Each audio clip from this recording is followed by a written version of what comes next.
Welcome to Media Makers Spotlight from Women in Film and Video in Washington, D.C. We bring you conversations with industry professionals for behind the screens, insight and inspiration. Thanks for joining us. I'm your host, Candice Bloch, and this episode is going to get into the topic of humane production practices. With me today are two special guests who are both knowledgeable on the topic. First is Dr. Paul Heinzelmann, the primary care physician based in Boston. After he began providing medical services for film and TV productions, he observed unique workplace health and safety risks that those outside of the industry never see. He got cast and crew to share their experiences on camera and decided that a well-made documentary would be the right format for sharing these eye-opening stories. We're going to discuss that documentary, Safe Sets, Dying to Work in the Film Industry, on this episode of the podcast. And joining us to round out the discussion is Becky Morrison, the founder and CEO of The Light, a production company dedicated to catalyzing systemic change in the film industry. She has always believed that an emotionally healthy environment is paramount for creativity and high performance. Having spent years studying the history of Hollywood, she uses her research and on-set practices to inform a new framework for conscious production. Thank you so much for joining me today, Paul and Becky. Thank you, Candice. It's an honor to be here. Yes, so happy to be having this conversation.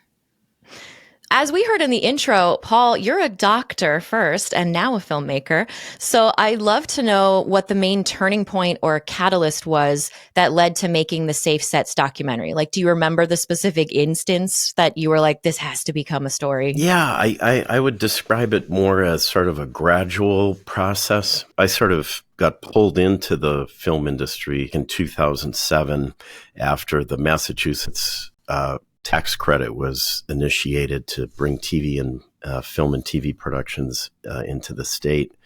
And I had no idea of what working in that industry was like. But I had a friend who was working on a production and asked me to see a producer. And that was sort of the beginning of my experience in the film industry.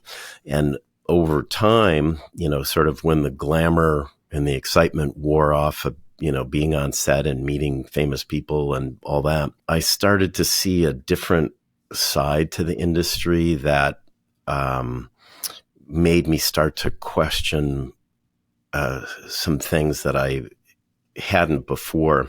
So initially, the idea that I had was to create some, almost like a YouTube channel on healthy behaviors, how to get good sleep, how to lift heavy things without hurting your back. And then over time got to sort of know people in the industry and see sort of longer term effects among people that are in that workplace. And then really could not help but noticing that there were real systemic level issues going on.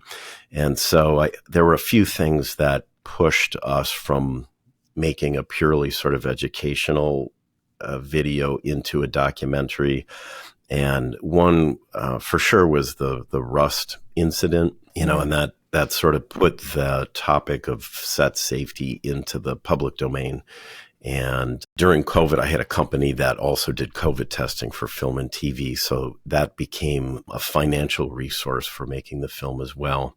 And the willingness of people to just go on camera and tell their story made it seem like it was the right thing to do. Mm-hmm. How did you and Becky connect? That's a great question. Becky, probably better answered by me. Yeah, Becky. Well, what happened was that I saw the trailer for Safe Sets on the Crew Stories Instagram. Shout out to Diego who runs Crew Stories. And as soon as I saw it, I just I felt this rush in my body of oh my God, this is what I've been talking about. This is the work that I'm focused on. I've been doing this for so long. And to see that somebody made a film like this, I was just I have to meet this person. I have to get involved with this project. I ended up getting connected with Paul and we had a call and I saw the film, and that experience I was describing of watching the trailer was just extended throughout the whole film. Yes, finally someone is talking about this. I'm just so passionate about this project and the message that the film contains. So I've just been getting involved in any way I can. That's awesome. I'm super grateful that our paths crossed, Becky. As a sort of a new filmmaker, meeting somebody who has experience and passion that's in the industry was really a godsend for this project. So I'm super grateful that we're working together now. The feeling is mutual. Well, and it's great. It's great what you all are doing and highlighting and showing. And it's definitely, as you've mentioned, COVID, even, bringing things like safety to the forefront. There's, the diversity, there's, intimacy coordinators. There's all these things that we're trying to do to slowly make things better on sets and productions. And this is one that seems like it's been overlooked for way too long, or not given enough credit for too long. And Becky, also in the intro, you had mentioned that you have studied this and that and also with your production company, you're passionate about doing things, properly. But I'm curious, in doing all of that research, and both of you, I guess, could speak to this. What are some of the most alarming statistics or things that you've discovered when you're researching all the working conditions in the film industry? I'll go first. I remember there was an article in Telegraph in 2014. SAG had done a study in the 1980s, and the conclusion was that for SAG members, their work was more dangerous and deadly than law enforcement, mining, and road construction. And that struck me as a little bit hard to believe, and it's probably not all that accurate, because that statistic is based on deaths per reported injuries. And of course, part of that equation is that people often don't report their injuries to the union. So, it was something like 2.5 deaths per every 1,000 injuries, which was extremely high.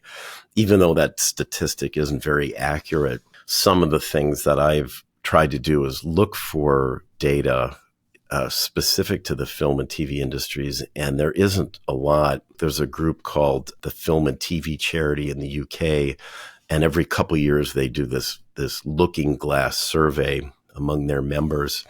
And notably in 2024, about a third of the people who responded described their mental health as poor, which is higher than it was even a couple of years ago. And a significant number have also reported suicidal thoughts. In 2021, there was a survey done that looked at 22 different countries and 28 different unions, or something to that effect. And something like 62% said that their mental health was negatively impacted by the workplace conditions in the film industry.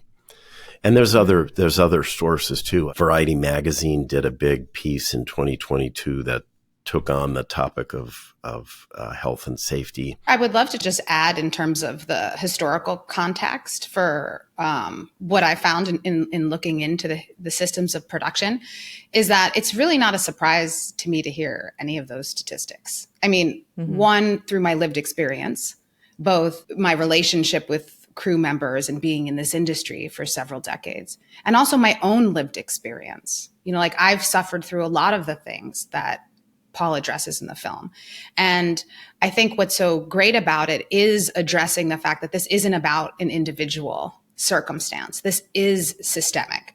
So when we start to separate that from being about an individual suffering from mental health or addiction or sleep deprivation or any of these or health issues, and start to look at the system, for me, where that points me is well, why? Why? Where did this all come from? The film industry isn't that old, which makes it easier to look into. It's not like we have to go back to ancient artifacts. It started about a little over 100 years ago. So when you go back in time and you look at when Hollywood first began, when people, the film industry really started here on the East Coast in New York and New Jersey, and Thomas Edison, I didn't realize this, but he was a gangster, and he really had a stranglehold on the film industry here. So a lot of people who wanted to make films went to the West Coast for many reasons, including the weather, including the labor, and really also to get away from Thomas Edison. Because at that time he couldn't really come after you because it was a long railroad ride over there. Right. You couldn't just hop on a jet Exactly. back then. Yeah. So those upstarts, they call them the independents, were really like William Fox and these, Adolf Zukor, these guys that started Paramount, Warner Brothers, which are now, of course, huge conglomerates. But at the time, they were just these guys, mainly from immigrant families that wanted to make film. And when you look at that around like 1913, when Hollywood was first beginning, it's so clear the relationship that the system of production has, one, to the military. World War I was going on. So as they started to design this system, they literally looked around at the world at the time and said, oh, the militarized combat of World War I, we're going to model Hollywood off of the military. And two, the assembly line. Henry Ford had just revealed the assembly line, 1913, right? So like, that's the time that this is all the idea of the factory, the assembly line is coming out. So those guys said, we're going to make this a factory of dreams. And they literally merged the systems of the military and of the factory to design Hollywood production. Mm-hmm. And so it's no surprise that here we are 100 years later, while society has changed in many ways, maybe not enough. And the technology has certainly changed. I mean, those guys were designing production for films with no sound, films in black and white, all of that. Now, I mean, look at the technology. But the system of production, the way we organize the work, the way we organize the people is exactly a replica of that. So the fact that, the statistics that Paul mentioned about people's well-being in there, of course, people are not healthy and thriving within this system. Mm-hmm. It was never designed for people to be healthy and thrive.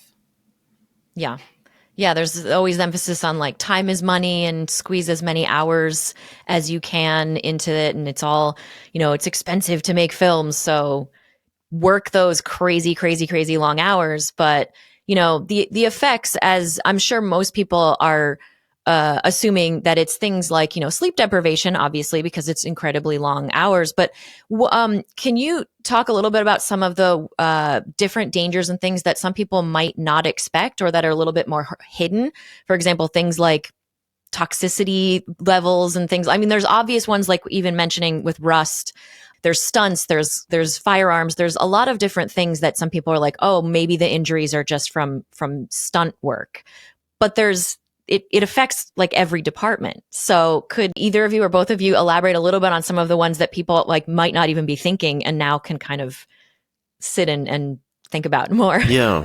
I think the sleep deprivation issue is well known among people that work in the industry, but I think people who don't work in the industry probably don't realize the crazy hours, although there's more attention on that factor. Mm-hmm.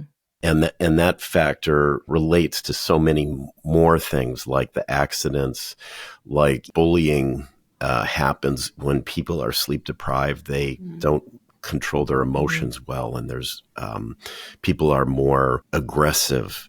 They're also more sensitive. I still think that's probably a big one that often can still be overlooked. The exposure one is an interesting one as well.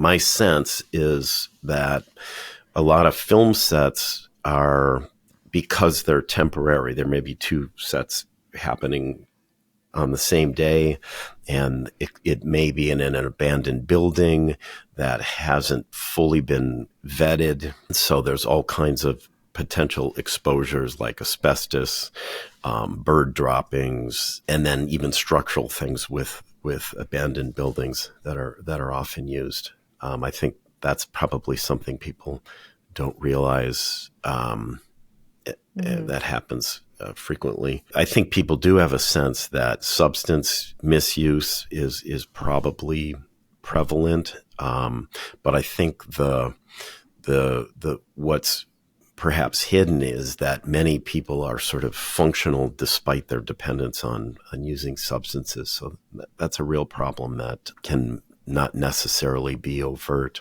Is it even things like taking stuff to stay awake for these long hours and that kind of stuff? Yeah, absolutely. It's funny. In our film, we highlight Luke Scott, And, his mother describes how he took a pill to fall asleep and then took another one to perk him up in the morning. And I gotten requests for prescription versions of those drugs from a number of folks over the years. But then there's other issues, of course, like discrimination and power abuse and those which then also affects your mental health. So, right. Well, and people are afraid to speak out. I think that's right. That's a bit more. So I know, speaking of the afraid to speak out issue, you said that people were eager to share their stories when you came out to talk to them. Did you come to some people who maybe were afraid of losing jobs and didn't want to speak out? Yeah, we actually had people go on camera and then afterwards decide that they didn't want to be in the film. And that fear of retribution or being blacklisted is a real phenomenon. As a result, we tended to get seasoned film professionals who maybe are on the downside of their career arc, who perhaps in their earlier years didn't speak out and now have this sense of obligation to finally do so. So I think that was part of what we noticed. But, after, when we screened our film, there was one particular woman that was so eager to talk about her personal experiences. Sort of standing in the lobby of the theater, I was feeling like a therapist for this poor woman who had a significant amount of success in the industry, but along the way, made some very difficult trade-offs to her own health and wellness. Mm-hmm. And that's been a common experience, I think, for viewers of the film. Yeah, and it's so sad to see how often any of the issues that get tackled, so seemingly, it's you have the strength in numbers, but you have to start having people come out and there's that barrier to start speaking out to get that sort of snowball going. Films like what you've created are really important in helping getting that going, especially with, it sounds like, the great feedback you've been getting from people that have watched it and have, a kind of a version of a Me Too moment, this is happening. Yeah. Everyone, it seems that sees it has some sort of, they know someone or they personally have had something that touches on a topic that is discussed in the film. So clearly this is an issue that needs to be exposed more. So, it's great that you all are doing that. And clearly it is a massive problem. And the first step in fixing problems is identifying them. And now that this is kind of being uncovered more, in looking to solutions and ways that maybe things could be improved kind of short-term and long-term. Becky, you had mentioned your production company, The Light, that focuses on trying to do things properly. Are there, can you talk about some of the practices that you implement to make sure that conditions are safer and healthier and better? Yeah, I would love to. And I also think that what's really important, and one of the challenges that we've faced previous to now, is that there's no language to describe what we're talking about here. You mentioned Me Too. And I think one of the reasons that Me Too took off in the way it did is because of those two words. It put language to an experience that people had been having for decades that no one could quite get their arms around. And then the second that hashtag came out, suddenly there was something to mobilize behind. Mm-hmm. And I feel like that's the moment we're in right now. There's not the language. I mean, you called this humane production. I call it conscious production. We're talking about well-being, health, safety. Those of us who are doing this work know that we're talking about the same thing, but we're not using the same language. So I feel like the first thing that, and we're working on this, is to what are we calling this? Because the second that we put a label on it, there's going to be a massive outpouring, because to your point, everybody who's worked in production has experienced this. And then to your question about what we're doing at The Light, I mean, I think first and foremost, it requires an orientation of caring about the crew in particular and their experience. Without that, I don't have any 10-step solutions that are going to make a better production. Everything we do is really inside of that framework. we work a lot in commercials, and we know how to treat the agency on set. We know how to treat the director. We know how to treat the client. So the first thing is extending that treatment to everybody that's on set, from the parking PA to the best grip to, everybody on set. Treat them like they're the director, the client. And so there's several things we do, and this isn't that this is the answer necessarily. These are things that we've come up with that really help. One is the call sheet. So the call sheet itself, if you've ever seen one, it's like it's a spreadsheet. It's a document. Someone created it. Who knows? I've tried to figure out. If anyone knows who created that template, please contact me. Right. Someone created it probably in the 1970s, and we just replicate it. On our sets, we have a call sheet, but then we also have a document called the yearbook, where it has everybody's faces, photographs of everybody on the crew, so that immediately you get a sense of their humanity. They're not just a line number or a name in a box. They're a person. And we also have name tags on all of our sets, so that you can look around and immediately know someone's name. I know when I've been on sets earlier in my career, I'd be like, oh, I need power for my laptop. Is that an electric? Like, I can't tell. And now you could just be like, oh, it's Jill, the electric. I need power. So name tags. We have feedback forms. So we get feedback, and the crew gives excellent feedback, and they can do that anonymously. Sometimes it's as simple as like, oh, we'd really like to have different dessert tomorrow at lunch. Oh, of course. Sometimes it's like, we need an extra PA. And then people have fun with it and say other things too. But it is helpful to get feedback. Another thing that we do is we take a percentage of our profits at the end of every year, and we share it back with the crew. So every crew member that worked with us throughout the year gets an end of the year bonus from us, which is inside of expressing to them that we can't do what we do without them. So there's so many things like that. But I think the first thing is an orientation of actually thinking about the experience that the crew is having and caring that they're having a good one. Yeah. And understanding that they are people.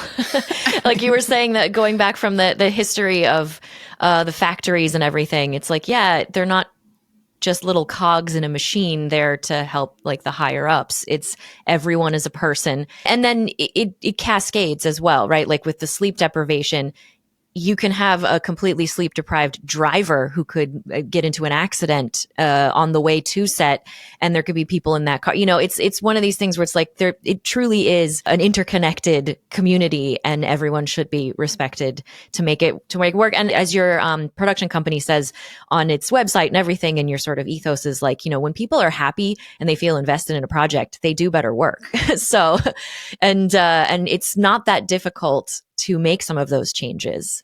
So that's fantastic. We actually at Women in Film and Video in 2024 honored Mari Heller as one of our Women of Vision, and she is known for doing at least one feature film, keeping more humane hours and having it be like, you know what, you can go home and have dinner with your kids and come back tomorrow. Like, we don't have to do 16-hour days. We could do 10-hour days, so it's interesting to see that it can be done. It's just not widespread, but I love that what you all are doing is helping to push it to become more industry-wide adoption of these better practices. You said that there isn't a list of a bunch of things, but if there was sort of like the top 2 or 3 things that each of you would see as like an initial change to make a big impact, if you had a wish list of like those practices that could just go into effect tomorrow, what would they be? The one thing that is happening this year is there are pilot programs that were put into place in California, Georgia, New York. My sense is that they're tied to the tax credits that those states offer, and that is to have one designated person as a safety advisor or safety supervisor whose only job is to be thinking about safety. Mm-hmm. I think that's probably a step forward. I think it may not be the ideal situation, because when you think about the definition of health and safety, the definition by the World Health Organization is complete mental, physical, and social well-being, not merely the absence of disease or infirmity.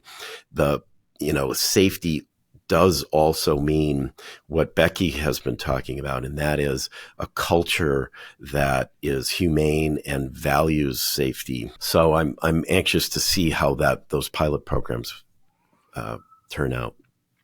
That's one example. Becky, do you have a one or two things that you think would make a great effect right away? If you could just snap your fingers and magically it's done. Yes, I just came up with 3 actually. Fantastic. I would say the 3 are pay fast, good food, and check-in. So pay fast. We haven't talked about this, but I think a lot of the reason for people being stressed out is because they often have to fight for their paycheck or wait way too long to get paid. So the first thing I would do would be prioritizing paying the crew immediately.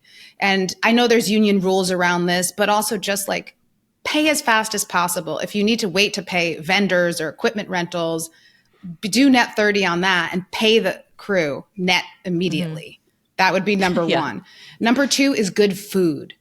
Having nutritious, high vibration food on set that people can eat. You know, people have many different kinds of dietary restrictions. And I've heard so many stories about someone being allergic to nuts and like not being able to eat catering at all.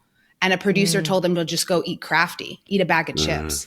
That really affects the people, the morale, and the work. So I would say just up level the food. And then 3, check in with people. Like just see how they're doing. In addition to that, I would say lean in any time that you do discover a point of contention. I really believe that when a production has problems, it points to the interpersonal dynamics that are not harmonious. Because when the interpersonal dynamics of a crew or of a production are harmonious, issues will become, you know, like challenges, but you overcome them. If you have problems, something's not working between people. And I think that sometimes we can sweep that under the carpet. So I'd say check in with people and then lean in if there's something to be resolved and get it resolved so that people can get back to feeling good and doing the work that they're there to do. Yeah. Well, all great advice. Paul, did you have anything else? No, to I was add, just going to say that's great. I mean, I think it's changing the culture is ultimately what has to happen. And as Becky noted, the origins of the culture, that was fascinating to hear that. To me, the film industry has the built-in potential to exploit people whenever possible to save money and save time. And the things that Becky is mentioning is really putting a priority on the people and their value. And that sounds great. So your documentary, Safe Sets, Dying to Work in the Film Industry, what is your overall like goal and plans for it? I know you had mentioned trying to use it for educational purposes. Is that your main goal? And how, like, what is the future of that documentary looking like right now? Yeah, we're in the midst of doing a festival run, if you will, to start the ball moving. Our plan is also to do a theatrical run at some point if possible. We've gotten many, many requests from folks from unions and film schools and other sort of advocacy groups to screen the film. And so we're going to be focusing on how to get screenings to those people that are, sort of on the front line as much as we can. Excellent. Well, it's definitely a very powerful and important expose of a industry problem. So I really hope that more and more people will be able to access it to see it. I would love to see the whole version at some point as well soon. Yeah. Before we wrap up, is there anything that either of you wanted to add that we maybe didn't go over about this particular topic? Yeah, I'd like to add on to what Paul was saying about culture. You know, that this is a culture issue and it needs to be changed from the top, from the bottom, from the sides, from every single direction. And I know for myself, as somebody who started as a production assistant on the truck and worked my way up, one of the things that I did is I completely took on all and embodied that culture. Like I was in the trenches with my PA brotherhood and I was shooting and we were gonna like die over there. And like that whole language, the mentality is like, I took that on and I really had to do work to dismantle that inside of myself. So that's the work that I think crew members have to do, to say, wait a minute, this isn't normal to be like, Right. I'm going to miss my daughter's birthday party, or I'm injured or I'm sick, but I'm going to keep working. To Right. flag that as not being normal and start to make that unacceptable. And Right. I also really believe that this is the responsibility of the producers, of the studios. You know, Paul addresses this in the film. And so much of the time when I'm having conversations with people who are doing this amazing work, they're telling me they're getting so much pushback. And I think one of the things I'm very grateful for and very privileged because of is that I don't get pushback, because I own a production company. So Right. nobody's pushing back on any of this. So it's really up to those of us also who are in positions of leadership, not to wait for the crews to have to demand better working conditions, but for us to simply provide better working conditions. Because one, it's obviously the right thing to do. And two, it makes the product better. We are not manufacturing widgets in a factory. This is a creative industry, and creativity is life force. So when we're extracting and depleting that from people, there's no way the film or the TV show or the commercial is going to be better as a result of it. What makes the product, the title better is going to be when people feel good. So I think also emphasizing that connection between healthy work environments and a better creative output is really important to note. Yeah. Excellently said. Perfect. It seems like currently it's like a point of pride if you're like, I worked through this injury and this illness, and that should not be the case. And again, just like you said, the product is better. I sometimes like to think or use that kind of analogy where people say you can taste the love in food if it's like made lovingly. Yeah, it's you can actually sense if something is done with care and respect and people are valued that went into it versus just like get it done as fast as possible. Yeah. Right. I just want to thank you guys so much. I'm going to put in the show notes information about the light and safe sets, but just also so we can hear, where should people go online if they want to know more about the film and about the light? So I guess Paul, start. Oh, sure. Yeah. So our website is www.safesetsmovie.org. And you can find all kinds of information there. And we are thelight.nyc, and then also on Instagram @thelightislit. And if you want to email us, you can email us at holler, HOLLER, @thelight.nyc. Awesome. Well, it's so great to see you pioneering that. As we've seen before, you know, if it's not being done the way it should be, just start your own company and do it the right way. It's happened many times before, and hopefully we'll see a much better shift in the way things are created now, because I know I would enjoy that too, to be able to work on a project where one day, you know, you aren't absolutely sleep deprived and haggard and running on a empty fuel tank. You know, it's going to create better stuff. So thank you all so much for doing this and for your continued work in advocating for this and exposing it and helping change the culture to be better for everyone. Thank you so much for being on the show today. Thanks. Thank you so much for having us. Appreciate it. Thanks for listening to Media Maker Spotlight from Women in Film and Video. To learn more about WIF, visit F as in Frank, V as in Victor.org. This podcast is created by Sandra Abrams, Candice Bloch, Brandon Ferry, Tara Jabari, and Jerry Reinhardt, and edited by Michelle Kim and Inez Perez, with audio production and mix by Steve Lack Audio. Subscribe to continue learning from more amazing media makers. Please visit MediaMakersSpotlight.com for more information.